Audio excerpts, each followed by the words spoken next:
Now you see me live speaking this. I wanted to do a video with, my face on it every once in a while, so you get the chance to understand who is the person behind the screenshots. So this is me, Shirley, and my channel has to do with everything astrology. I've recently taken on a life choosing act of creating art in the spirit of the planets, so that in around my 80s I will have a comprised chart of the um, cosmos or whatnot, but made with art, and it's more of a goal to preserve my own longevity than anything else, my legacy. I recently, thanks to the Asclepius series write-up by Caitlin Kopok, and I saw the election by Austin, I only now realized that my midheaven is in the Ashvini nakshatra, and that explains so much of my life experience. If you want me to talk about this in length, then you post in the comments below and subscribe to my channel so that I can have a requested video for you to talk about this. I just think it's more of a personal thing because it's my moon on this nakshatra, and it may be relevant for people who have placements there, but I need to be working with Asclepius, that thousand doctors thingies, to have more insight into the spirit of the matter. But this is actually relevant for many people, for any and all people, whether you are working, whether you are not working, whether you are self-employed, whether you are hired, because I think it matters to the fiscal understanding of each and every citizen. It's something that I'm learning and understanding at age 29, even though my first work after McDonald's was basically working for the marketing department of an bank, independent credit card, the first independent credit card in Israel it was. And I've seen all the weird stuff that happened this, including American clients that would tell me that lived in Israel and had a bank account in Israel, would tell me, but how come the bank in Israel allows people to go overdraft, which is like it's like a loan that you take from the bank, and then if you don't have money but you have savings, and they usually give you that on your savings. And the Americans were like, how come Israel banks are so irresponsible? But I was like, you get at the fuckery of American credit card companies? I mean, and there are things that even I, that worked for credit card company, okay, I did not know about credit score. They didn't teach us about credit score, which is so silly because I did not hold a credit card. I didn't understand. I said, I'm not a business, so I don't have to pay, salaries for my employees. So why would I, a personal client, need anything that is not cash? And you're speaking with a person who said, I want to buy my house in cash, I want to buy my car in cash. Those are basic things. There's no need for me to pay installments for housing, for land, for cars. And I'm very amped up with that compounding interest of these thoughts manifesting into very physical being. With all that I do today, and looking into at why can't you buy land with cash? Why can't you buy a house with cash? This is the very basic, even on medicine, speaking about my midheaven being on the Shvini nakshatra, everybody would tell me, you got to connect to the roots, which was true. Of course, I'm third generation. We are all third generation to these wars. It doesn't matter where we come from. There were world wars. It doesn't matter which ancestry you have. You are third generation if you're around my age, which is the Pluto Scorpio, some Pluto Librans. Second generation if you are Pluto Leo to Pluto Virgo. And we now have also fourth generation with the Pluto Capricorn, sometimes the Pluto Sagittarians. So we are all having these ancestry in our, stuff. And when they all tell us to connect to the land, to connect to your roots, your root chakra, okay, your feet step on soil that something grows in. Okay, I was literally when I was in hospital, because I was trying all kinds of stuff. I was taking at like walking barefoot and kind of like hugging trees and stuff. Like I was trying to implement like everything that they told me, and I was like, now that I think about how silly it is, because um, we need land, you know, we need to connect with the soil and to have fertile soils so that we can grow food and all these basic things that are really basic things that even children know, if they are being taught, were dismissed. And I grew up in a culture and a society that was very much appreciative of technology, which is good. Okay, technology is a good thing, but technology is derived from nature. Okay, our best warriors, you look at martial arts, the origins of it, they were looking at the trees, at the plants, and then at the animals, and then at the elements, and how do these work together. And they were making their movements based on that, whether the dance movement or the martial art movement. Okay, this is already a technology, of course, magic, but I don't know enough about magic to assert anything. Of course, you could argue that every act in our physical life is magic. And technology is just a side effect of that. But then, as we've grown a certain distance from our inspiration, um, we were trying to come back to it, and it came out in very weird ways. Like people looking at nature with eugenics and thinking, "Oh, well, let's kill certain people that don't have good symmetry or good skin complexion, and try to breed people only from this type." And this is actually proven to be wrong. Okay, also for the immune system. Okay, my argument against racism is beyond dehumanization, but actually that it's just not, it doesn't work. Okay, if you don't have enough divergence, then you will develop divergence in the form of mutation. Okay, and this is what eugenics looked at, and this was the social Darwinism, that we looked at all these things, and we tried to make the analogy correct. Okay, but what we didn't understand is that we looked at something and tried to isolate it, because this is scientific. We want to understand how something works. We try to isolate it from everything that could affect it. But the thing is that something on one individual level works differently than when it is in a holistic system. Here I'm having the Pluto square Pluto with the Pluto Scorpio, 0 degrees Scorpio, square and Pluto 0 degrees Aquarius.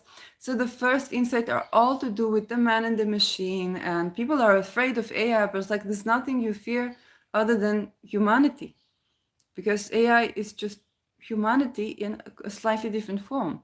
Okay? You say, oh, they have these abilities to retrieve. People can channel, and they have similar abilities. Okay, so it's not more frightening than humanity, and it's not less frightening than humanity. And the essence of what people fear of is basically that they meet themselves in something that is potent enough to cause harm to human being. But that's also true of orcas, which Saturn reminds us. Saturn in Pisces is also ruling Aquarius, is reminding us. And you say, but surely how is that to do with fiscal issues? The thing that caused me to go on camera with this, because I've been talking on Twitter on this, on that, and there's this also the me removing self stigma from myself, that for having to rely on welfare while dealing with all kinds of like medical conditions that appear due to social conditions. Now I understand. So some of it is me learning to adapt my mind, to think more optimistically, to love myself, self-care. And the other thing is me being aware of what's happening in society. Okay, you're talking to a person who's raised on the shoulders of humanism. And I didn't even understand that feminism is a word that is needed, because humanism is Lom, and Lom is man, like a man with a penis man, not person man. And I was like, oh, okay, so that's why they say feminism. Okay, then I'm also feminist, of course. And that happened in academia. I didn't understand, because to me it was obvious that rights for people is rights for people. But the thing is, the thing that caused me to go online with this, I see a lot of advertisement to people like take smart fiscal choices with your life and so on and so forth. Now Jupiter is in Taurus. People are looking to have this compound interest. I think compound interest is a good combination of Saturn in Pisces, that is Jupiter ruled, and this I call it liquidity, but it's actually liquidity, fluidity. How do you call it? Leverage, but it's of a liquid form. Now, yeah, cash flow, also cash flow, but also this liquid essence is like the thing that you can easily sell and turn into money. It's not the cash flow itself, but the ability to trade so that you have money immediately, or that you have what you need, your resources immediately, because this is also important. If your credit card is not accepted anywhere, it doesn't matter how much money you have on it. So that is another thing to consider. And Jupiter being in Taurus, so you want something big but physical. So you want to compound. Okay, interest is a very Saturn form, because Saturn interest liquidity. So compound interest is very much Saturn in Pisces. And compound interest, what does it mean? If you just don't know what it means, it's okay. Like I wasn't dealing with that either. Compound interest basically means that, let's say you invest $1. What is it supposed to mean? Okay, let's go to the naive way. I always like to go to the naive way of what it's supposed to mean, and then why doesn't it compound, which is political. So more than algorithmically, but eventually it's algorithmically because people are algorithms too. So the compound, let's say you invest $1. Okay, this dollar has interest for the first year. Okay, then you have another interest over the sum that you earned. Okay, and then you have another interest. So basically this dollar, let's say you have 1% interest, it will be 10 cents. Now with $1, you don't feel like this is, then you have $1 and 10 cents. I think it's, no, 1% will be 1 cent. Sorry. So $1, 1 cent, and then you have another compound interest on that. And now let's say you have $1 billion. I really don't know how much is 1% from that. So let's say, $1,000. So the 10% is going to be $10. Okay? $100,000 is supposed to be $1,000. No, $10,000 is $100. Yeah, $100,000 is supposed to be $1,000. Okay, so let's say you have 1%. No, but you gotta understand that when you bring $100,000, you're not playing with 1%. You already expect the banks to support you, and this is already beginning to show you how compound interest, first of all, is way more than compound, because the more money that you bring to the table, the more interest that you expect to receive from the bank. And this is something that I know. We had people with credit score that allow them to have credit limit of, let's say, 70,000 shekels or something like that. They would come to me, they would read, and these are genuine, like, these are not like, the wealth of the wealth. I would not speak to the wealth of the wealth, because they would have their own credit cards and their own private VIP lines. I would speak to the common people. And there's tremendous variety with them. And they would ask me, like, is this the interest you're offering to a person with 70,000? Like, what? And I would think, why are they even thinking about this? Because they're not going to pay this interest. They're not getting this interest for this income. They're not investing in me. They're just getting this interest if they are, in debt. But they would still look at it. They would still say, no, how come you offer this interest? I want a lower. And of course, we would be able to give them lower interest. So this is where I learned that you can negotiate for everything with your bank. You can negotiate for everything. You just need the credit score to do this. Now, if you do fiscal choices that are aligned with what the bank wants, it will allow. But there is also a problem with that. And that I touched when I talked about the housing market. Okay? The bank wants you to take a loan. If you say, I'm taking a loan to have an investment, the bank is okay, it's going to allow for that, even if you have no money, okay? Because you come up with something that they support. But the thing is that they support it knowing that they're going to give you the money to do that, okay? Because they know that you won't be able to return the investment with one way or another. Because if you don't have the money, don't expect your tenant to have one. Your tenant is just in your position. And they see TikTok too. Even if their phone is broke, okay? Their next broke friend sees TikTok. So they're gonna have that too. And so will you basically expect to make money off? It doesn't matter because you get the house. If you can't pay for it, it belongs to the bank too. So the banks are holding all the lands and all the houses as well. Okay, what's the biggest bank in the world? You think BlackRock?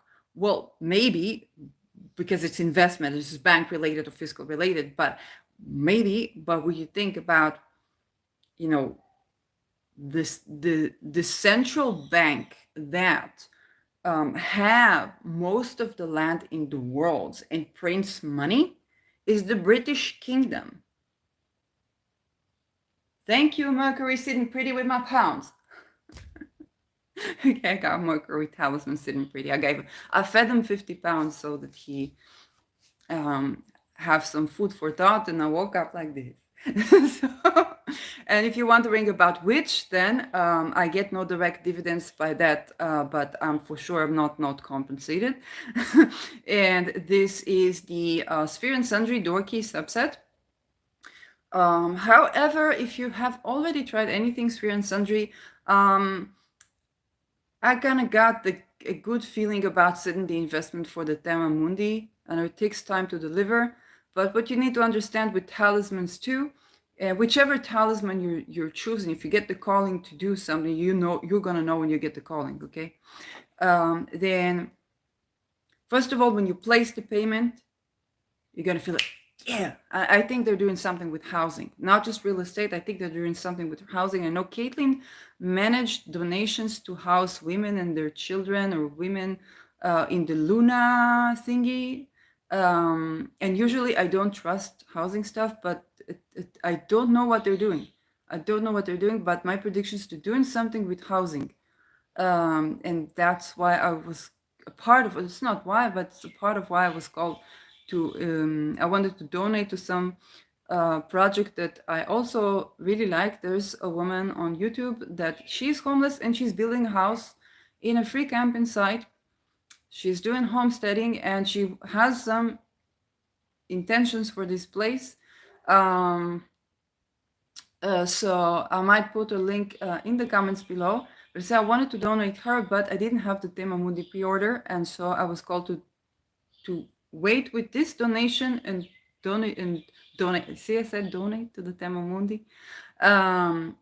It's basically you go ahead to Sphere and Sundry. Like, you're supposed to know why this by now. If you don't know who is Sphere and Sundry, then if you don't know astrology, take your time with it. Unless you're very good in energy reading. If you do know astrology, then that can be, and you don't know about this, then go to Sphere and just do Sphere plus Sundry or Caitlin Kopok, and then you will see it. So, and again, I'm not getting paid dividends directly from them. What I'm saying, I'm not compensated because they do have the talismans. So, it's kind of like I talk about this. I know that I will not be compensated for it. Anyway, so back to the credit issue. Okay, and when you go and make an investment, the money is going to have everything, and the bank is going to have everything. The biggest bank is actually a country. It is Great Britain. Right now, Great Britain holds, as far as we know, most lands on Earth. And even when you buy land, then you already know, I hope, if you don't, or you maybe know but forgot it, that you can pay. In Israel, you pay 5 million shekels, which is the equivalent to $5 million for an American, albeit the rate between dollar and shekel, because when you work and you get paid in dollars, the money that you pay when you buy land or when you buy something is equivalent in relation of living cost to the money Israeli pays. So when I order in Sphere Sandwich Talisman and I pay $26 for it, which is nothing for an American. I mean, it is something, but for somebody who can afford 26 shekels in Israel, in America, being paid in dollars, they would be able to afford the same. Okay, even though a shekel, I think, is almost 4 shekels, I think, is almost dollars, depending on if I take the exchange rates. Yeah. It's 3.6 and so on and so forth, but it's the same. Okay, it's not like me buying in 26 shekels. Okay, I paid what I paid for the Timamod is only $108. Okay, and for something this special, it charged me a 400 shekels. Okay, so that's why I didn't order the Asclepius yet, because it's waiting for next month. But the thing is that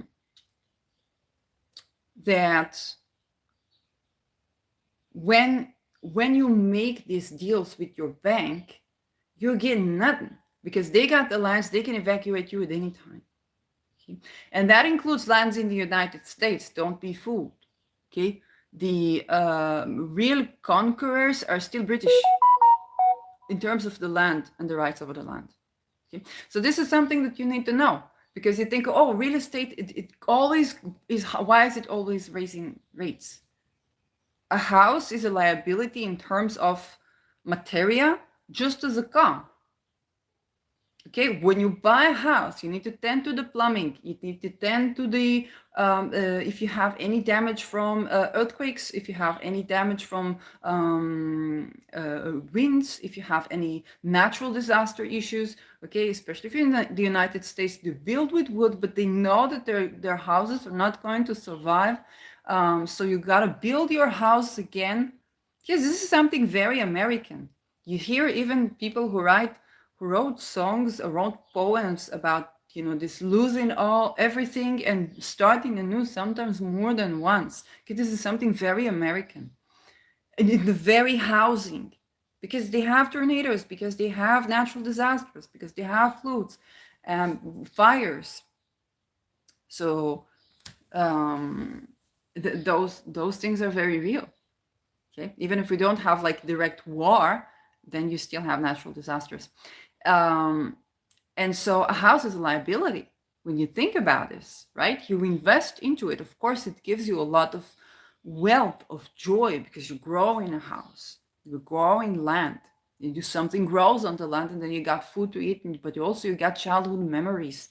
You have the place where you are crying, when you are laughing, whether you're alone, whether you're with a family. Okay, this is a place of containment. But in fiscal terms, you put money into this property from the minute before you even started to purchase it, because you need to save the money, whether you're buying cash or not. You need to save the money. Okay, so you're putting into it all the time. The only reason that it doesn't lose its value like a car does is because this land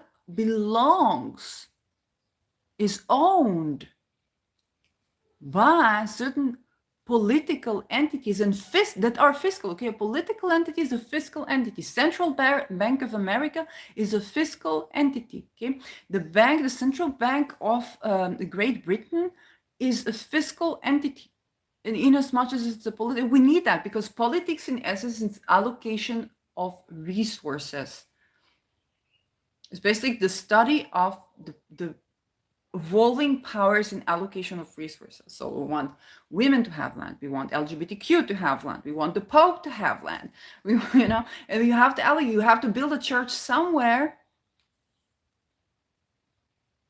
Anything. JP Morgan needs a house to house its employees, even if they're working from home. Okay, so that's why people are like, I want real estate, but you get the illusion of real estate. You don't get the real estate. Not only because it's God's country, but also because the central banks are political entities, and what you're paying in Hebrew, it is called sometimes chakira, but even you don't pay that, because this is chakira. Chakira is basically the rights to use the land, And this is what you buy when, it's not even that you buy when you buy land, okay? What a country pays that, like Israel will pay that to United Kingdom or to Jordan, or Jordan to Israel, so they can use the land. And then what happens 50 years or 100 years, you need to understand a lot of things happen politically, because at this time, okay, Jupiter on my soul in Taurus, I'm giving this political, religious, fiscal priest, priest, yeah. So you have to understand, because when those contracts end, okay, you have to rethink them, you have to redo them. So let's say you have a contract with Egypt for 100 years. What happens after this 100 years between Israel and Egypt? We don't know. We got to look at this, because this can predict a lot of our political fights and traumas as well, because that's just people fighting over land over again for business. And what you are paying for is for you to have the right to settle on this land and grow crops or whatnot. And you have to see how much things do you have to go in every place to just live. Okay. You have now some of these bureaucracies, like, are you going to build like an ammunition center in your household? So like some of it is not, every law has a history. It's not just to oppress people, it's just all this also reasoning. Okay, and if you build a new country yourself, you're gonna tend to that, and it's gonna be difficult to not be like your parents. America and Great Britain. Okay, the law, the Second Amendment in America is basically derived by, I think, an 1800 law that is British, and that is respecting the citizens' freedom and basically ability to carry arms to protect themselves from any oppression by the regime. Okay, that's pretty much the America doing England. It's just coming with the insights of England and kind of like, okay, we're building a new country. What are we gonna need? We're gonna need to be able to protect ourselves from the regime so that our country will genuinely be free. Okay, or the Israelis, and they built Israel in 1948. If you go through the passages, you see the Declaration of Independence, like freedom for all people, regardless of race, religion, sexual preferences, or whatnot. And I think they even said the word migdal, which is gender, back in 1948. Israel was born with women having the right to vote in 1948. This is not to be taken for granted. And anybody who looks at Israel or the Israelis within and outside of Israel, in this physical existence or in the next one, they're like, do not mess with that, okay? And this is not to the world. Basically, it's not about people trying to oppress Israelis. It's more about the internal regime, or the parts or even the people who are both the parts in Zionism that think that the Holocaust survivors were the lean Jews, and the type of Orthodox that did not accept secular settlement in this land, or what they deem as secular. Anyway, so what ends up being is that we are being affected by each other. Okay? The Declaration of Independence is very much affected by the Declaration of Independence of the United States. In God we trust, yes. A land for, what is Jewish and democratic state. Okay, Jewish is an attempt to preserve something that was facing not the danger of extinction, but definitely facing perils by people who try to extinct it. Okay, so that was trying to preserve that, and now we're running into quite similar issues as Germany. Not saying Nazi Germany. Okay, Germany, pre-Nazism and even post-Nazism faced. Okay, Hitler was hurting Germans very badly. Okay, so people are not missing. The people who are missing are very much either idealizing, or there's some form of marginalization, or they don't understand who Hitler was. Okay, Hitler was an artist, did not get the right to paint.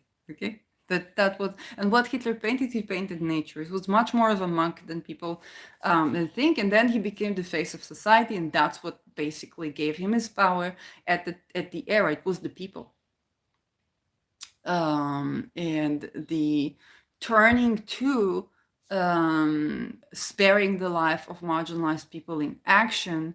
And of course, the whole thing that people don't believe it will really happen, but they definitely see that the change is needed, and so on and so forth.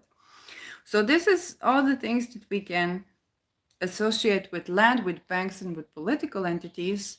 And then when you think about you making a wise investment choice, okay? First of all, it has been made unavailable. The wisest investment choice that you can make is to plant a forest. Now you don't know that it would not be mined and outthrown, but the wisest investment choice that you can make is to plant a forest. As per the vantage point that I see it today, because what people are going to need, like even during world wars, people escaped through the forests. Okay, my grandfather, he escaped through Italy, but he escaped through the forests. And that's how they survived. So the trees, it's not that humanity and the trees, like all living beings need trees. It's the most well-preserving form of life that we know on Earth, other than bacteria. And then there is marine life that we are, with the orcas stories and orcas or unionizing and so on and so forth. Orcas unionizing is so Saturn ruling Aquarius in Pisces. And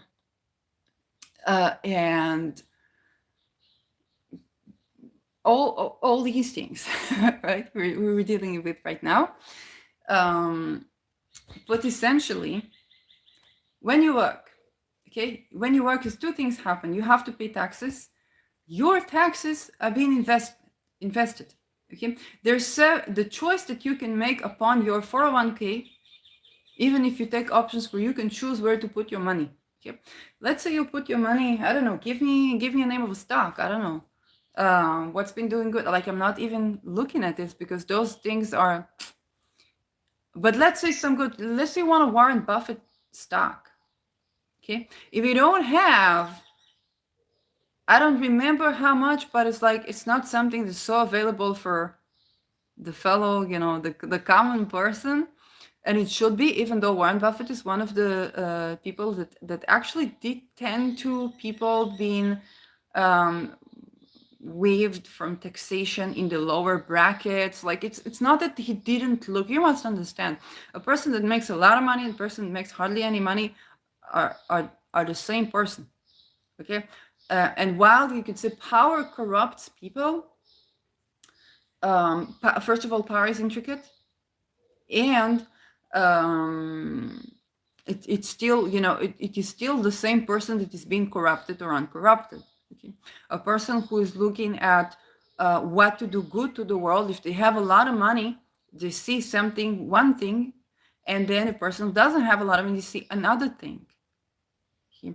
When I was in a shelter in Israel, there was a lady that was so afraid, and she threatened to hospitalize everybody.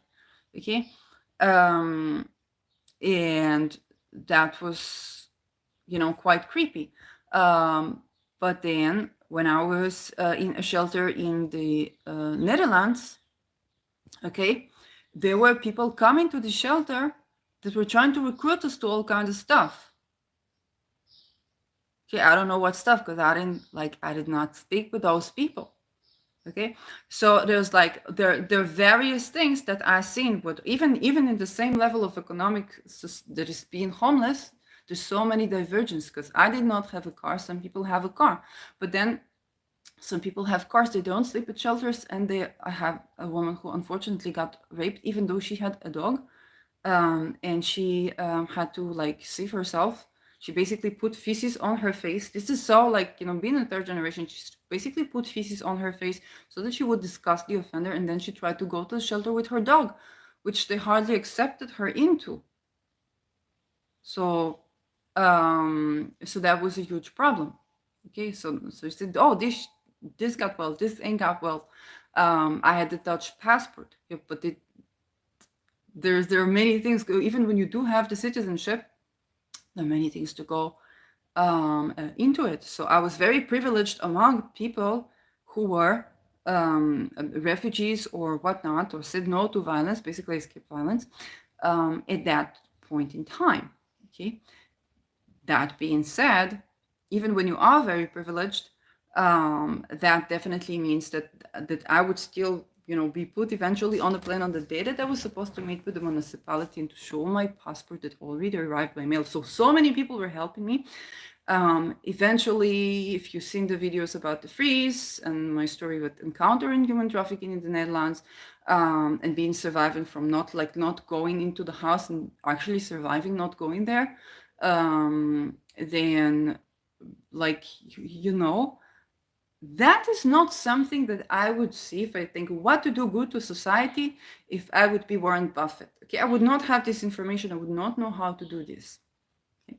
So okay, common Joe and Jane, or Frederick or Sarah or whatnot, you, the person, you don't have the ability to invest in those yields that actually yield, even if they were ethical, okay, because you don't cross the bracket of having the minimum investment that you need to do that. And so what they tell you, say, okay, I will invest and then I will have this compound interest, and then I will invest from there, and then I will have the money. Okay. Unfortunately, like, it sounds very reasonable. It sounds so reasonable that when I was 14 and we were thinking about living in the center, because I was doing also filmmaking, and mom was concerned about her not having a home, or not being able to purchase a house in a place where we would be both safe and have the ability to develop ourselves financially. I was saying, what do you want? I mean, I'm a young person. I'm going to work. I'm going to make money. I'm going to buy a home. What's the problem? Why are you so worried? But unfortunately, I realized very soon why was she so worried. And that whole idea that I'm going to work hard, I'm going to save the money, is going to have compound interest. And then with that compound interest, I'll just buy a bigger stock. So I'll have brackets to enter more and more investments. This is the notion of money that makes money when it works. Okay. But the thing is, and if you know about my story, then when I began, just when I received the Mercury talisman, it was during the perfection year. I began my perfection year of a Mercury in Gemini, by Gemini. And my Mercury is in the second house in Aries, opposing Pluto in the ninth in Scorpio. That has in the Pluto square Pluto. Pluto with that talisman was squaring my own Mercury, okay, and on my lot of fortune. So I'm saying that because if you're just gonna hurry to buy this, I want this talisman too, you might not get to say you're gonna get something useful, but you really need to understand what's useful for me is not what's useful for you, and you need to know what's useful for you. Okay, so this is not me trying to advertise something just as it's like a golden solution, because, and as you'll see, it was giving me a lot of information. It didn't hand over land. It gave me a lot of information, a lot of understanding I'm sharing with you. And I was I had a pitch. Okay, I had a pitch. I said, I'm in a position of taking financial responsibility and looking to see what my money makes when I invest it. Because the idea of money that makes money, and you need to be smart, and you need to invest, and you need to save money, and to invest it, okay, it needs to be doing work, it needs to be growing. It's natural. If you look at agriculture, your plant does not stay stagnant. But I was saying, okay, let's do some transparency. Now Pluto is reaching Aquarius. Let's do some transparency. Let's take 5 shekels. Just say, I can donate a homeless person 10 shekels. If he invests 5 shekels, he's supposed to be able to start working with this money and taking the initiative to take financial responsibility that will bring them cash. Okay, so that's what I wanted to do. I said, I'm going to have a pitch. I'm going to look for an investment company who's willing to take my 5 shekels monthly from the welfare and see what does this money do, and have a live show that exposes what's your tax money been doing. Okay. But I did not understand, it's not your tax money, it's my own tax money that was being invested and had compound interest that I could not have. Because I'm like, if that's what it is, why wouldn't I just invest in my own money? Because I did not have the brackets to reach the type of investments that yield, even if they were ethically sourced, that type of compound interest. You don't have the ability to do so because it's not exposed to you. And the company, the investment company that I was taken to by channeling was something to do with eagles. And I sit there. There was a very nice technician that that allowed me in and called the CEOs. Like, if I'm having any company or any investment company, I definitely want that type of person in my in my reception desk or whatnot. Because I was very lucky. You know, it was a door opening talisman. I was very lucky, and he was very kind and like ushered me in, like, make yourself coffee, sit in the porch. And he called the CEO. The CEO was in a meeting. And my pitch was essentially that, but he said, listen, we don't have a lot of clients, but the clients that we do have are very, very, very big clients in the public and private sector. I said, even better if they would agree to do a show on that. And he was so kind to just make yourself some coffee, go ahead and sit. And I've got nothing but thanks to this person. It's, you know, it's just, yeah, it's just like you really need these people in your company. These are the people that are gonna make you cash, because I'm just a person with an idea that acted on it. But without a door that opens, these ideas won't get anywhere. That's the people that can get these ideas going somewhere.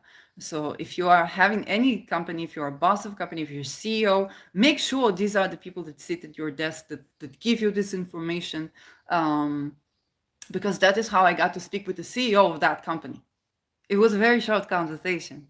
But the thing is, if you wonder, it's like, was he like an agent? Well, no, he was a person who's probably even younger than me, looked like a techie person. And he just said to me, listen, we don't do cooperations. We don't expose what we do. And he finished at that. Then he left. And of course I left, you know. And when you are at the situation, the point is not to argue with them or to this. Like, I came no cameras. I came. I think I didn't even have a battery. Like, I was, you know, of course he said it like that because it took, he probably think maybe I'm recording him or something, but it's not. I didn't even know who he was. So the thing is that basically it's those companies. And I was, you know, in an office, when I was looking out the window, the building that I was seeing was the building JP Morgan sat at. Okay, so you think about the building. So you think about, it's not the JP Morgan investing the money there. It can be, but it's that real estate company investing that money there. Okay? And I'm not saying that particular, you know, Eckerstein or whatnot. I'm saying, because I don't know who, but I understand the level of the companies that were sitting in there with me, just having a fraction of a moment to speak with the CEO. So, and then again, with Mercury perfection here, with Mercury month, it's the first month, and a lot of significations with, you know, involving an outer planet that is Pluto and Capricorn on my lot of fortune, you know. And it's not like I got anything out of it but this information that I'm sharing with you, because basically when you talk about transparency and like make sure there's no money laundering, those investments of where the companies that you are allowed to invest in are investing their money, then those companies that they are investing their money at, those companies were invested in the company that I was observing the CEO. So you are not allowed to go into these brackets. Okay? They're not going to mess with your money. Like even the technician said, we're not investing those type of, like, it's not that much of money, of way more. And it's not that it doesn't have fiscal logic, but it is also something that you need to take into account, that not only can you not invest or take part in those yielding investments, even if they were ethically sourced, but you're not even allowed to see what they are. You know, people saying BlackRock. Okay, BlackRock. BlackRock has profits. Those profits are reinvested somewhere. Who are these companies? Okay, you're not even allowed to see that. And this is why I went on camera to speak to you. Okay, and I was just thinking, I was talking to someone on Twitter, and I was just thinking, well, basically what I think is taxpayers' money when I get welfare is basically my money when I was working for the bank. Then they had to pay, I was an employee, so they had to pay medical insurance, they had to pay for life savings for me. So in life insurance or the mandatory things that they need to pay. So they have to support my 401k as well. And that money is being invested, is getting compound interest. So you ask where Shirley could no longer work, who funded her studies? Who funded? It was Shirley. Shirley was, and this is what I'm not saying to you. I didn't think about this. Okay, this is self-stigma, right? This is self-stigma. Just like, I want to work, I want to work, I want to work. It's like, I had to get that ingrained in me. Because Shirley alone could not get, if we didn't have Bituach Leumi, okay, if we didn't have social insurance, okay, national social insurance, basically you would think, oh, then Shirley would take the money and she would invest it, and then she would have a compound interest and she would live off of it. Okay, it's the same money anyway, whether you're tax paying or not, it's the same money. And why is it not true? Because I alone, okay, I wanted to be financially responsible, and I ended up unemployed. So I was like, what is going on? And only now I'm getting that basically I alone could not have taken this money and invested and get this much compound interest, because I would not reach the brackets that my country, Israel, reaches. Okay? And when people are, having disability or something like that, saying, okay, we need housing, we need a safe place to be, we need food, we need medicine, this money is not anywhere near enough. And what you do to encourage us to work, supposedly, then we run into the violence that got us to be disabled in the first place, for many of us. So we're not crossing that threshold of not having to rely on the government to make a living. But we're not even getting taxpayers' money. We're getting our money. Because most of us, unless you were born as a kid with disability, which a lot of people are being born, you were working. And that paid compound interest that you had no access to, that the country has. So when you're being financially responsible, you might find out yourself in weird situations, like being unemployed and having to rely on welfare, and thinking, what's wrong with me? I'm trying to do my best. I'm not a person without any abilities. Like, why? I just said no to violence. Okay, so this workplace or that work, I didn't find a workplace that was acceptable of me. And then I learned about myself and what I need to be a good employee and a good employer. And I'm still learning. And why am I not crossing that threshold? So a part of why is basically, if you take fiscal decision that is you tend to take, this is also to do with planetary charity, not the Christopher Warnock version of it. Okay, Christopher Warnock has his own teaching about planetary charity. I think he was the first astrologer that talked about this. So like check him out for that. When I talk planetary appreciation, I mean, let's say you put an investment. Okay, like I bought Temamundi. Okay, I pre-ordered. It's going to take at least, they say 3-4 months. I'm going to tell you it's going to take at least after the eclipse.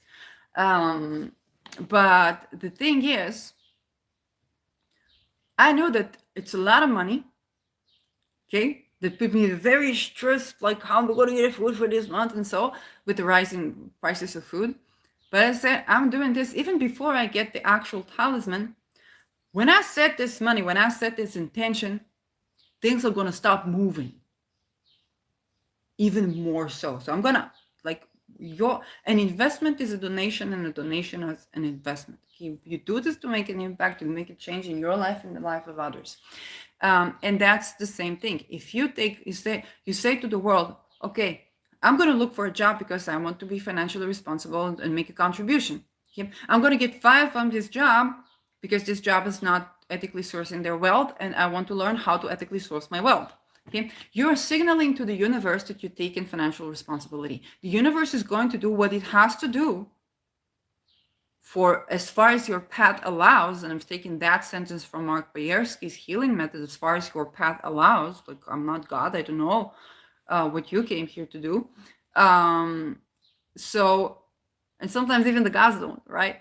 But the thing is that there are a lot of forces that would try to teach you of what's actually going on and provide for you. Okay, so I would never be able to reach the brackets of investments, however smart I would be, of investing in something that yields that much compound interest that I get paid. It's not a lot. It's not enough money for like sustainability in a healthy way, but I do not appreciate what I do have.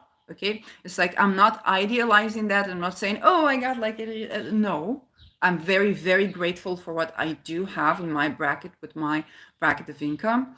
But I would never get that. Okay, it's just like the universe summoning the right options. Like, you're going to get an ailment that's going to not allow you to work, but in a way that you can still operate in the physical world, that you can still create. And not only that, you're going to be forced to create for your health if you're not doing that for your leisure.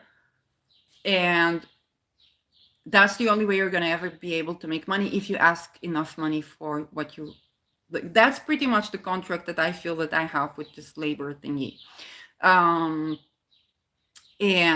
it's kind of like the universe arranges for that, so that we're gonna run. It's like you run so much into trauma when you even try this step of like those type of works, that you have to develop something new. And you're also being provided, when you tend to that, you're also being provided with wealth. So wealth is a very intricate topic. Okay, wealth is fruit that grows on your trees. It's animals that are actually well nourished. It's to be able to sit on the wealth is many things.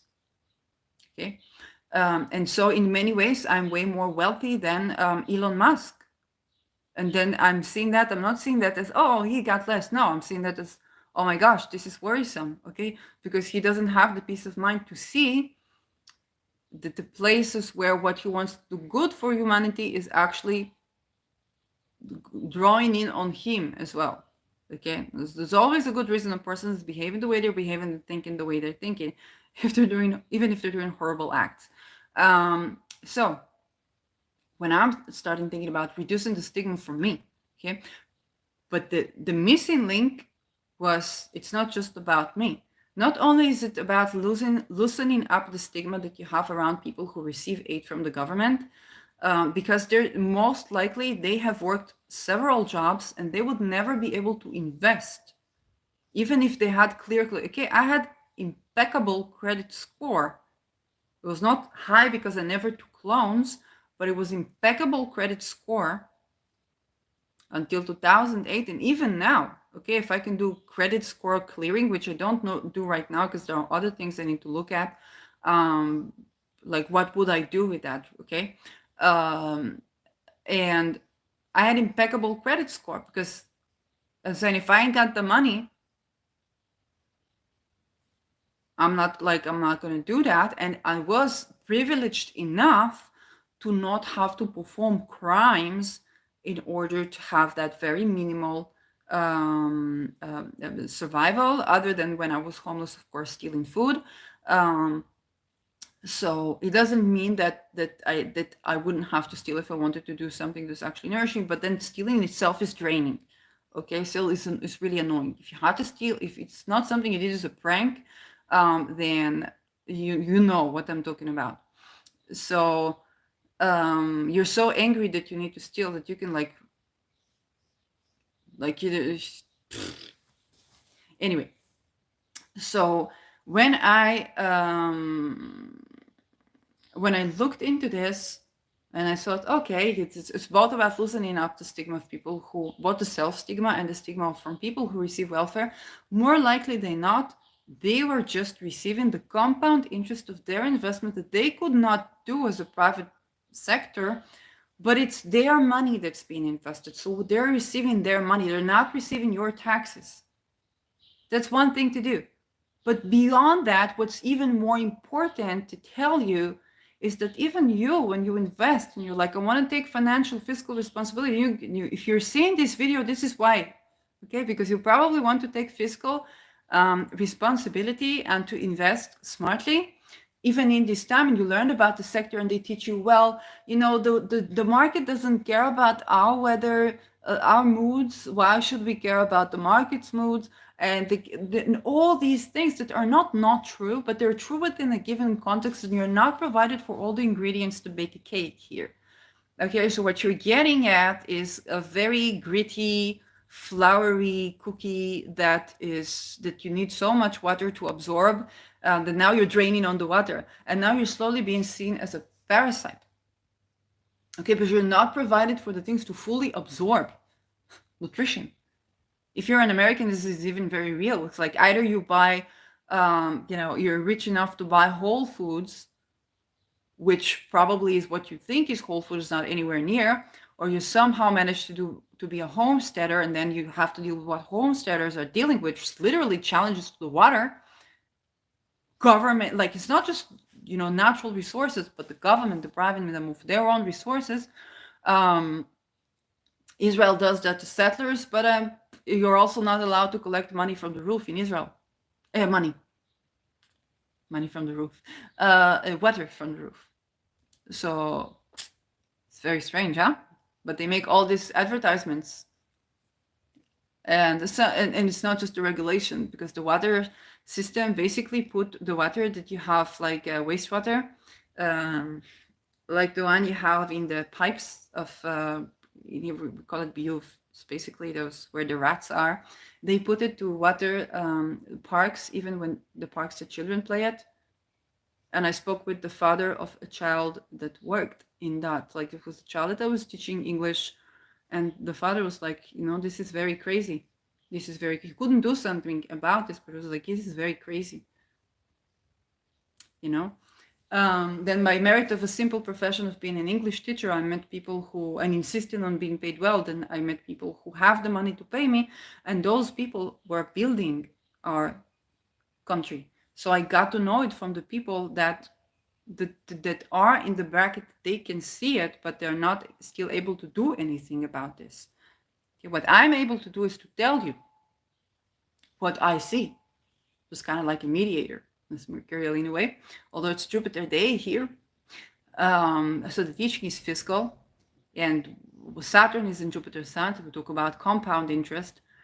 So it's both reducing the stigma from like having assistance, but it's also when we're talking about being self-made, or when we're talking about growing independent, or when we're talking about making smart fiscal decisions, it's way more intricate, and you're not let in on the type of investments that could actually yield.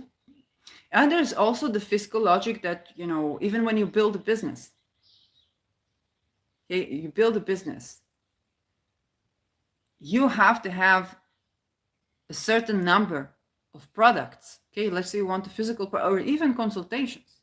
Okay, you have to have a certain number of products. For me to make you, I don't know, an essential oil blend that you pay $20 for. Okay, it's either I will have to reduce the divergence of material that I'm working with, which can be done ethically and very effectively, but doesn't have to take on from the potency of the thing. But I would either have to compromise my material, my employees, which would compromise my material, even if it's not talismanic, or I would have to have small marginal profit that compounds. So I would have to sell a lot of products, and that small marginal profit will compound, and then I will be able to compete in the market.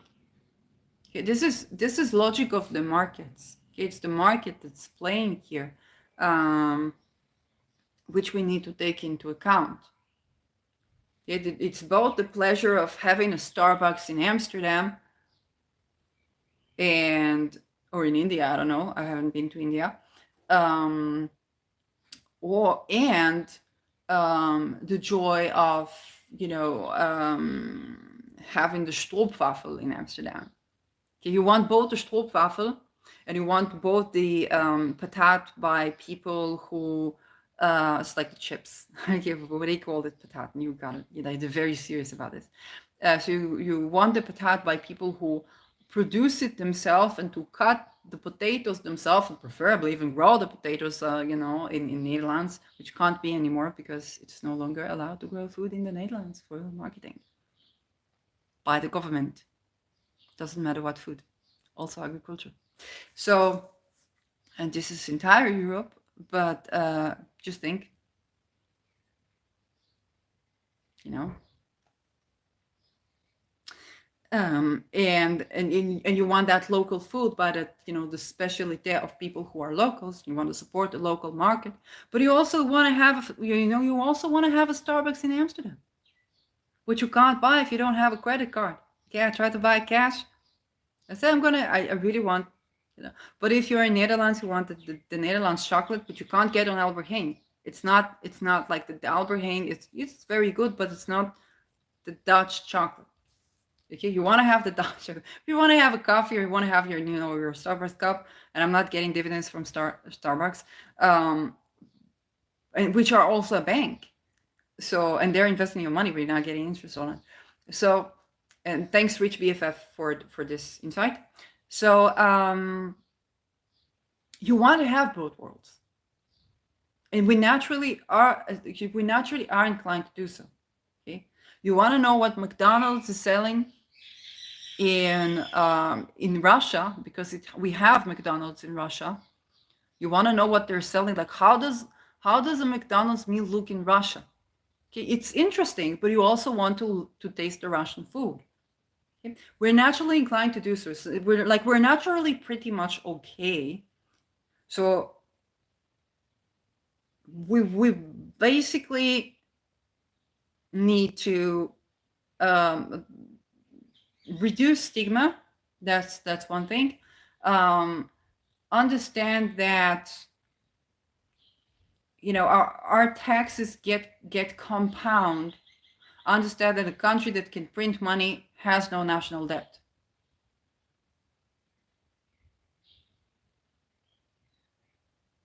If you can print money, you're not like you have no national. Okay, it is something we need to understand. We try to assess any country, United States. You're saying, oh, we can have so much national debt. We're gonna you ain't got nothing.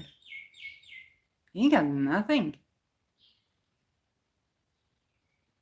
Watch my blue pill red pill video. They ain't got nothing. They got this party partying up with this part of the world, and that party partying up with that part of the world. The United States is not in as terrible condition as people conceive it to be. It's like, oh, the national debt, they ain't nothing. They can print money. Okay? That's important. And like the trouble with the United States right now has more to do with human rights than with debt. Okay? But that's not how it's marketed to the people who are asked to pay taxes, living in their car, working for a 7-Eleven. This is a convo we need to have. Okay, you ain't got debt. You can print money. You can print money tomorrow. But what they're trading in is resources. Humans are also resources. And that's why when a person says no to violence in a working situation, basically they can't oppress them what they think, which is not true, because people are way more productive when they do what they actually like.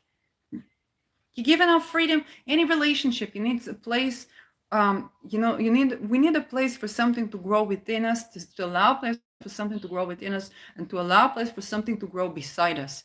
That is true both environmentally, on a personal level, and on an economic level. Okay? It's just that everybody is afraid that the other person is going to be stupid. And now they have to act stupid because they might be stupid. Because this is basically why a lot of wars happen, a lot of fiscal fights happen. It's a lot of like, hey, somebody thinks, oh, I can do that trick, and they don't even understand that that trick is harmful for them first. Okay, yeah, I can steal that. Okay, if you don't absolutely have to have food, but yeah, I can steal that. And that is absolutely not food. It's like a Rolex or something. That might be the right decision if you're working with Deneb Algadi, but it might be an absolute wrong decision. Because if you found out what you really like to do and you open the business, you found out you like making watches that are looking very fine and have metals in them. Maybe you want to consecrate them like a talisman or so. It's Saturn talisman. Beautiful watches. And then you need a market for yourself. Now, the more companies we have, when you go to a mall, when I was learning about export and import, I don't remember anything, but I remember one thing, two things. One, small client, small company, which we can hardly have, even our phones. Like, yeah, I don't know a small phone company, and you want to work internationally, then you have to go through a certain bracket. But in general, small company, small company. So if you're starting a business and you want to deliver something to somebody, don't just go directly to UPS, because if your package gets lost, the client can talk with UPS. Okay, they won't like. And now I'm very satisfied with UPS, but as a client, as receiving packages client, but it's like it's a very big company. They can't tend to you as a small client. They can tend to big clients that they can afford to lose a lot of clients. Eventually, that's how they can tend to do it. Let's be honest, so that they actually get better service. So big company, big company. Okay, if you're a big company and you want to have a couple of small companies, you have to run them if they're just delivery, import export. But another thing that was very important is when you have a mall. Okay, if you have one grocery shop, if you have three of them, way better for all of them. Because it's the red ocean, blue ocean strategy. Okay, red ocean strategy is when I come to you and I say to you, in this society, listen, you're gonna pay me dividends for every day that you are healthy by applying my advices. You're gonna stop paying me for every day you're not healthy by applying my advices. I get to be a better doctor. You get to pay when you apply advice. Basically, you pay me for my teachings that you apply and solve my materia. And if it doesn't work for you, you no longer pay me. Okay, so we have this connection of rapport. That's how medicine used to work anciently. If I come to you right now today, back in the days it was red ocean strategy. Every doctor would work this way. If I would work this way today and I get paid by dividends, this is blue ocean strategy. It means that you don't understand what I'm talking to you, and the entire marketing effort has to be for you to understand that it's even a product. Okay? If you're looking at astrological talismans that are transient, this is what Sphere and Sundry does. So both with getting astrological magic to the discourse, that was also Christopher Warnock doing, probably also Crassi Tassio, but with getting the transient one into the attention, that was the work of Kathleen Kopak that had to do it with Austin. And then when Austin got convinced, he had to advertise for his wife, and people were not like, what is this? Now everybody has a Sphere and Sundry something. Okay, and not only that, people start doing this themselves. So they're like, oh, a shirt can be a talisman. Oh, every product is a talisman. It can be a talisman. Every product is a talisman. It's just whether you're aware or if the election is good or not. Okay, you can consult the brands and so on and so forth. But the thing is, that with blue ocean strategy, you try to get a product into the market, and you basically have to be a social activist to do that, because people don't understand what you're even talking about. They don't understand how could this be useful, even if it's very good. With red ocean strategy, everybody does that. Okay, astrology readings are getting very red ocean strategy. That's why it gets standardized. If a field gets standardized, it's being full. Because that means that people can only get paid by teaching astrology rather than by giving readings, because they don't cross the taxation brackets that allows them to make the compound interest with their investments, that allow them to make a smart fiscal choice. So let's make it a standard for people to have to study astrology with someone And we're going to say, oh, but this is to avoid charlatans, this is to this, that. We take it from Christopher Warnock, not taking it from me. Christopher Warnock is a lawyer. He's a civil attorney, I think litigator. And he says, well, does the organization standardization of the law profession keeps people from violating the clients? Unfortunately not. Maybe to some extent, but unfortunately not. And I wholeheartedly agree. It's not that we don't want to have teachings. We definitely want to have teachings. We don't want to have standards, but those are way more personalized than we would think. And it's enough to look at the chart to see how varied astrologers are and how varied clients are. And that's how something gets to be red ocean. Red ocean, it means that everybody's doing that. You either have to compete for the pricing and then people will think you are not good, or try to come up with added value that sets you apart from the rest. This is already red ocean strategy. Okay? Try to bring the blue ocean into the red. So those are, the things that we're dealing with financially. But initially, having a couple of businesses that sell some, that's why people come off as a network of, having a lot of branches as just as they start. Because if you can have that when you travel to your parents, and when you go back home, or when you go to university, or when you go to meet a friend, or when you study abroad, and you can have the same cup of coffee, or you can have the same something of your everyday life that you do, then you're more likely to buy that. Okay, it's like, it's here, it's here, it's here, it's here, it's here. Oh, let's try and see what's that thing. Probably meaning for that to be a one-time game only, but that ended up with you being a customer and then becoming a bank. Okay, with the Starbucks example, and I'm sure that there are many more examples. So, and that being said, if we only have one of something, we're in blue ocean, and people are less likely to purchase in the beginning. So it's somewhere around doing you, which is natural. We're going to have divergence. We're naturally going to have divergence, okay, in praxis, in this and that, that develop, that give us naturally this diversity. But we do need to allow them. We don't have to be afraid of them. And then people are afraid of going extinct. You're not going extinct. It's something in you that desires to do something more. Okay, I was watching Room Soup the other day, and I really like the saying. It was the biannual astrology stuff. But I really like the saying, there's something in you that's divine. Okay, you came here to do, maybe I'm misinterpreting how they meant it, but you came here to do something.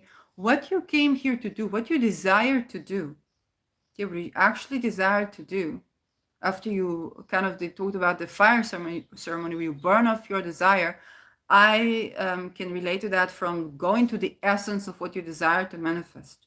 If you desire to manifest, let's say, a specific person, which is an example that many can relate to, and you have this specific person, so what you need is to get at the essence of the desire. Why are you trying to manifest? Okay, you want to be desired by the person that you desire. Okay, what makes you desire them? Okay, to get at the essence of that. And then what would being desired by them give you? Is it validation? Is it good sex? Okay, you think you could have good sex with them? Like what? Or some psychological validation, sense of camaraderie, all that. Like, get at the essence of what you're trying to manifest. If a desire comes, get at the essence of that, and then see who comes. And then you will be even more in love. Okay. Also true when it comes to our life goals, or what we came here to do. What are you trying to do? Trying to do art? Are you trying to impact people? Trying to be a leader? Okay, my story is I learned screenwriting. I learned filmmaking. I learned about acting. I didn't actually study acting. I learned how to sing, self-taught. I learned even astrology. I learned English. I was born Hebrew speaker. Okay, my mother's tongue is Hebrew. My father's tongue is Dutch. So and they were speaking also Hebrew, but they divorced when I was 2. Okay, so So much so that my father really had to acknowledge me in front of the bureaucracy when I was 16 to get a Dutch passport. Like it was, usually you don't have to, like, you know, but that is the way that the law works. And I've done things. Okay, I wrote screenplays that turned to movies. I was editing things. I was like doing all these things. But what I'm most known for is actually just doing something is I don't even consider creative. It's just taking knowledge that was about, it was back then, I think, narcissistic abuse, and bringing this knowledge into a searchable Facebook group in Hebrew. I wasn't even translating the stuff. I was just writing stuff like and quoting the sources. What I'm most known for is saving lives through that. And of course, being the person that was, okay, basically I had a female that was complaining about a man that shared his story about narcissistic abuse. She was like, oh my God, there are men here too. And I'm like, yes, this is against violence, not against any gender. He was suffering from a woman who was narcissist. Makes sense, right? I don't believe in that term narcissist. I think it's CPTSD, and there are many variations where it manifests. But you have to protect yourself, and he was tending to that. Later, he founded a very, very active group that was also giving support, which I could not allow to give. So she was, and later I found out that this lady basically pretends to help women who survived human trafficking. Okay, so ex-sex workers who were coerced to do this, and she. I literally confronted her. I said, you ask from a person who can barely lift a pen to go to work. Are you nuts? And she said, yes. I said, what is Arbeit macht frei? She said, yes. The work liberates. It's like, yeah. You need to start with at least 4 hours a day. And I'm like, it's because of you, women, that women who are in the sex work resist any attempts of the feminists to help sex workers that were coerced to do sex work, because they know that they're going to end up with women like you that put them into these situations. You're not helping a woman out of the sex work industry. You're doing the coercion that got there in a position where she's coerced to work to begin with, so she tries to at least take charge of the fiscal aspect of it so that she can somehow have control over her body through the price that she charges for people being exposed to it. Okay, you're a part of the problem. And that was, a part of, that was a part of my story. Like, eventually my so-called legacy is nothing that I have tended to. And I was like so surprised because I wasn't using, like, yes, I wrote sugar-free lemonade and so on and so forth, but it was not sugar-free lemonade itself, it's the impact that it had on people. And I was like, when I was doing art then in the beginning, I was like, okay, I'm not writing about my life because I don't know what is life. And I took a step in 2007, 2008. I was like, okay, I don't know, like, I need to live life. How can I write about life if I don't live life?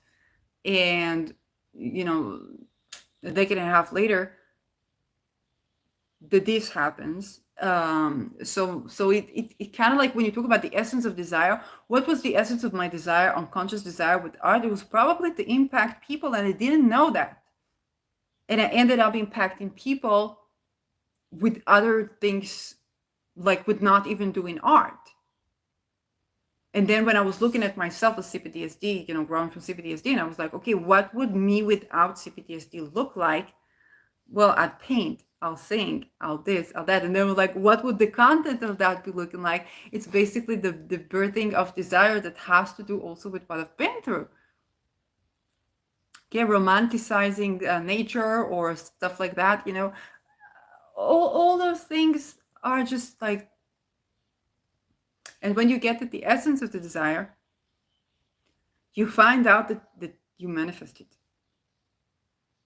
Okay, so with Venus being retrograde, this is very timely.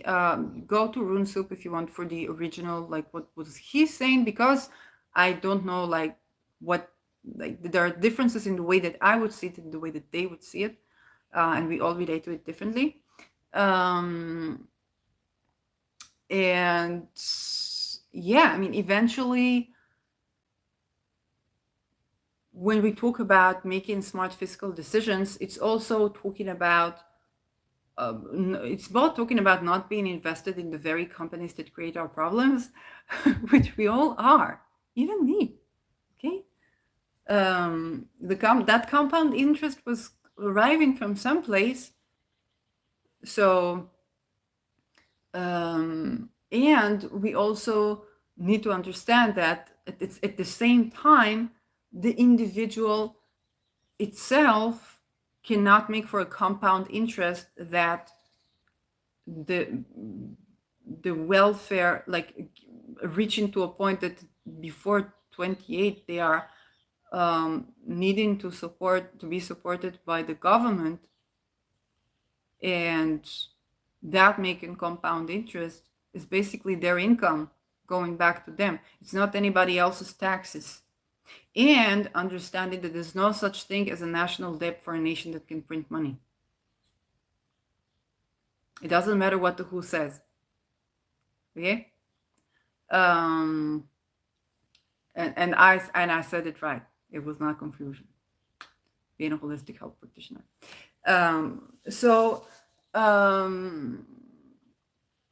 What's the takeaway from that? Well, you're gonna listen to this video again, and you're gonna watch it over again, and you're gonna take the time to digest it, and you're gonna see where it touches you. Both about, stigma and reducing self-stigma, but it's also about, like, genuinely,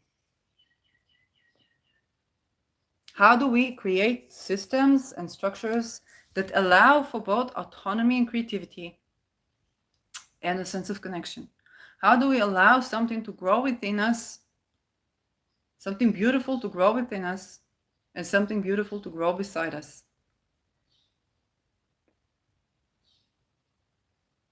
So, yeah, that's the spirit of the times.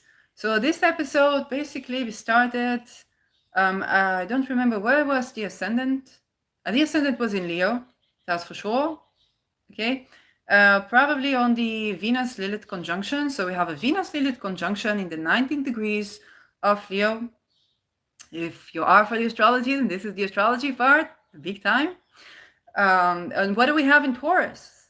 Okay, because Venus rules Taurus. So we have Jupiter on the 8th or 9th degree of Taurus. 8th or 9th degree. No, Jupiter's already 14 degrees Taurus. Ooh. Jupiter. Okay, on my sun, sitting pretty on my sun. So I come with this Jupiter teaching. So we have Jupiter sitting pretty in 14 degrees Taurus. It's the Mercury phase, if I'm not mistaken, of Taurus. So we got the trade, okay? Compound interest, trade. And we got Saturn sitting pretty in Pisces, which is Jupiter's sign, retrograde. Okay? Not only that, we got Uranus at 22 degrees of Taurus, okay? With Mars just separating, form an exact square to that Uranus, which we saw in the world. Okay, a lot of explosive stuff. Now Venus is applying to this square. Okay, I think Venus is already in orb for squaring Uranus, but she's in orb there with Lilith. And what does she trine? She trines Aries in Aries. Okay, now you want to watch my Aries videos, because Aries is basically a planet that is a bit bigger than Pluto. But when we discovered Aries, we said, oh, if Aries is a bit bigger than Pluto, Pluto cannot be a planet. It's like, how? Like, they're little children paint the entire picture in colors, and only the scientific logic live in white. That's what they did. No, Black people can make the same biases. It was just a very racist comment, and I apologize for that. Anyway, but it was very funny that I would say this very racist comment on this Aries, because this is just what Aries is. Okay, she shows us the ridicule of our thinking in a satirical way, And she basically throws chaos into things. Then we look at this chaos and we're like, oh, we have to get at the essence of something, and also admit to the mathematical chaos. So, what people call, the Gödel point or the Gödel sentence. I need to revise Gödel myself, okay? But what I mean when I say that is that this internal paradox that there will always be the exception to the rule, without which we can't even talk about the rule. So is the exception to the rule just means a shift in paradigm, or does it approve the existing paradigm? Is one way you could look at it. And Aries it's the Aries was the Gödel point. That's why I'm speaking about Gödel seem pretty like, if you take my Aries ascendant is conjunct in Aries and Ceres. So it really, like, summertime hours are really weird. And I do have the Pisces ascendant, and I do have also the option of 17 degrees Aries ascendant. Granted, I have a mystic rectangle. It's, even if you study rectification, to rectify my chart is not an easy task, because everything could be associated with everything there. But funnily enough, I like to look at the astrology of other people or other events, and where it's more accessible to see a pattern that you can isolate and say, that's what it is. So with Aries, she is that outer planet that we have zero reasoning to assume is not a planet, because she's a bigger than Pluto. And we don't have any reasoning scientifically to think of anything other than we found another planet. But for some reason, people so find it difficult to accept that we found another planet that they decided that Pluto is not a planet. Like, what's Pluto to do with that? And when Aries, now Aries squares Pluto, but when Aries trines Pluto, we had world wars. So you go to Dan Waite's astrology to see his beautiful, beautiful mundane astrology work in general, and the Aries Pluto trines, the Aries Pluto synodic cycle. Fascinating content, and I think it was also in the list. I think he also made a video about that.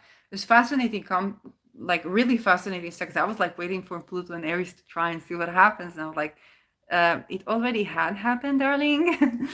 And I was like, oh, that's what happened. But unfortunately, that's what happened. So that's the story of Aries. And when Venus trines Aries, we get it accentuated as value, as fiscal insight. Okay, Venus, Jupiter, fiscal insight. Venus is separating from a trine to Jupiter. Okay? Now, what's the moon doing? The moon is sitting pretty on 11 degrees Scorpio. The nakshatra is Al-Kalb, which I need to revise myself because I'm only learning about. So the lunar mention is Al-Kalb, which I need to revise myself because I'm only learning about this. I don't know the nakshatra. Okay, so I don't know. But it is Scorpio, so it is ruled by Mars, with Mars being sitting pretty, very, very, very, very tightly trining Aries in Leo. So we got a lot of Aries rebellion. And we got a lot of things that were like, hey, look at the essence of that thing. Okay. And so I got the fiscal understanding. It's like, darling, you're sitting pretty on your own compound interest. In what way did you want this money to arrive to you? You try to work?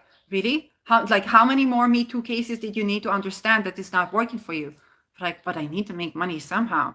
I want to be creative. Like, aren't all of the sex workers that you've been talking to and validating with artists? Yikes. Like, they're trying to provide for their art. It's like, you're saying a lot of true stuff, but in this world that we are living today, you're sitting pretty on your compound interest that you aren't.